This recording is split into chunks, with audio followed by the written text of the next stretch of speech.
Strong bones are the foundation of a healthy body. But are you feeding them the right foods?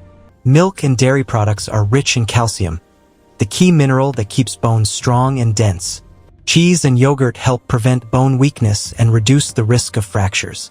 Fatty fish provide vitamin D, helping your body absorb calcium properly. Egg yolks are another natural source of vitamin D for bone health. Leafy greens like spinach are packed with calcium and magnesium. Nuts and seeds support bone strength with magnesium and healthy fats. Beans and lentils provide protein, essential for bone structure. Vitamin C helps your body build bone collagen. Broccoli is a powerful plant-based calcium source. Fortified foods are excellent for people who avoid dairy.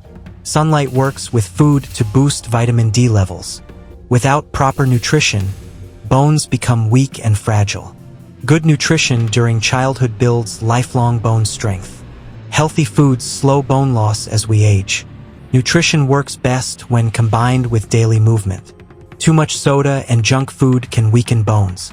Inside your body, minerals rebuild bones every day. A balanced diet keeps bones strong for life. Thanks for watching Health Hub. Subscribe to the channel for more health videos.